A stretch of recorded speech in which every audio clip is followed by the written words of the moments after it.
Hey all, 118 Set Shadow here.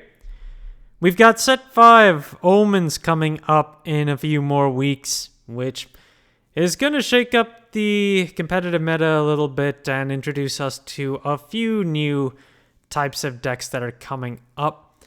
With that in mind, there are just a few cards that we'll see with stable value at this point, but there's still nothing of really great increased value to discuss. As far as Shadowverse Evolved goes, singles are still mostly just dropping in price from what we talked about last time. And for those that have gone up in value, it's only marginal. We're going to be talking about a few of those as we go today. But the first one I want to talk about is the SP version of Demon Lord Ector, which is also the collaboration for Code Geass's Lelouch, the Righteous Emperor. So this is the highest rarity of Demon Lord Ector that's on the market, but it's Lelouch. And at this point, it's dropped off quite significantly and hasn't even sold since the beginning of May, where it sold for about 115 and a little higher, but available listings right now are at 108-ish, with a few that are overall a few that are under 110. It does get back up to 115 after that point, but this card is just not moving very much. And given that the shift for Abysscraft seems to be moving more towards aggro and then Sanguine along with the new silence aspect, Ector isn't likely to get played as heavily, and we probably won't see as much Necro Charge going forward. But that can all change depending on players' meta preferences. Lucifer still does not have its Showdown promo available on TCG Player, so at this point we're still looking at only the Set 1 version on the market right now. As a legendary, and as it's a decent one in terms of value, when it comes to legendaries that really just fall off, they tend to be $1 or lower, but Lucifer has managed to hold its base form at a $3 base with a market price of just over $4.50, but all the listings of Lucifer have over 30 listings available right now. And when it comes to the Evo, it's about $1 to pick up right now. And when it comes to the Super Legendaries, you add on $3 to $4, and that's what you need to pick up the Super Legendaries. The market prices on those, the base form is about $10, while the Evo is about $4.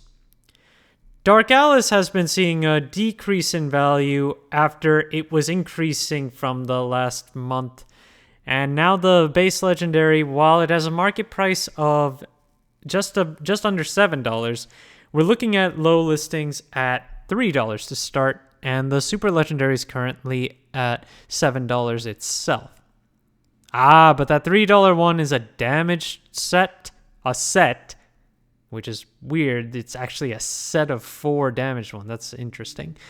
Ultimately, though, the other copies that are available on the low end are still $4.50 to $6, so it's dropped off a little bit, not by too much. And ultimately, I don't think we'll see a lot of play for Dark Alice, more so as a tech going forward. To that point, the ultimate rare, if you're looking to pick up a copy, is at $45 right now for its lowest listings, and the market price is $60, but there are at least 3 listings around $45. And if you want the super legendary, we're looking at $7 to $12 for the first 3 base listings. And remember, for the next Showdown series, Dark Alice is getting an alternate art super legendary as a promo as well. So that'll give Dark Alice a 4th art to compete with, which could drain the value of the super legendary some more.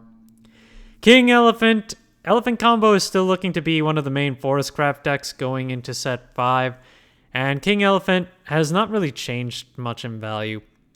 Just under $1 market price for its base form. And if you want the Evo Gold, that one is $1.38 market price and $1.30 for its base price. But this is one of those Evos where you tend to only play 1 copy of it, so it's not very likely we'll see any shoot up in value.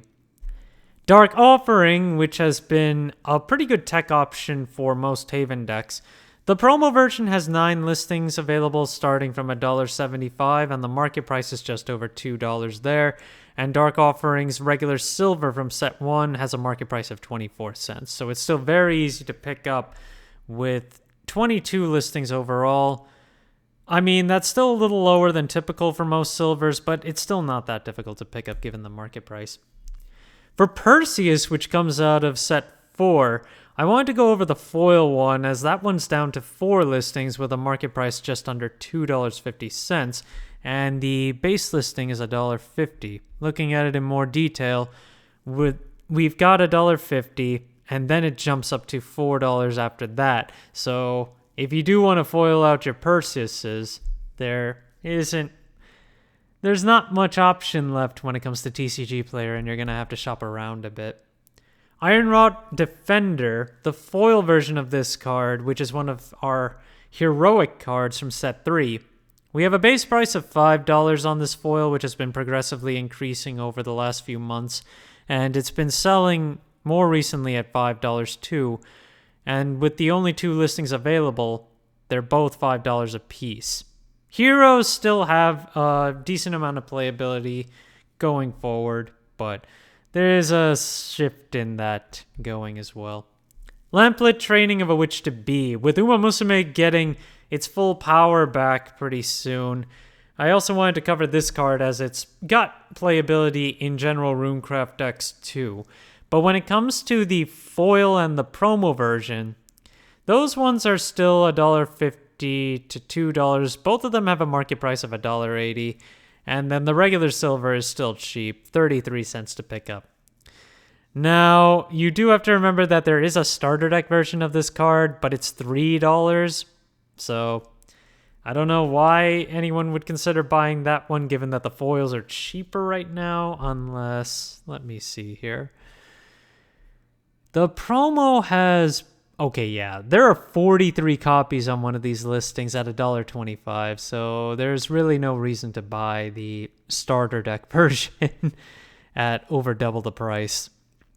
And when it comes to the foil version, we still have them at $3, so overall still better to pick that one up.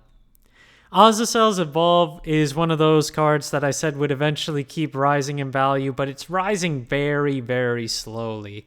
At this point, we're at $1 for its market price, well, $1.12, which has progressively been increasing from just under 60 cents, and available listings are all at $1 right now, but the shipping cost on some of these is getting pretty high. So you'll have to buy multiple copies for justifying the purchase. However, we do have at least 6 copies available with the base 122 shipping. So you'll typically play this as a 1-2 of. So even then, it's overall just continuously increasing in value. And then our last card is the Evo of Humpty Dumpty, which has also been increasing in value. And don't forget, Haven Eggburn is still going to be a pretty significant deck with set 5 too. Despite the drop we talked about with Alice, Humpty Dumpty is still seeing an increase. Currently its market price is 78 cents, and we have a number of quantities available still under $1 right now. We do eventually get to those high shipping costs on top of that, but we do have a fair amount that are available with your base $1.22 shipping rate. So it's still plausible to, because this is one of those Evos you pick 3 of. Compared to most where you get 2 or 1, Humpty Dumpty's Evo is one of those where you actually get 3 copies of it. Thank you guys for watching. If you liked the video, please like and subscribe if you haven't already, and I will see you guys later.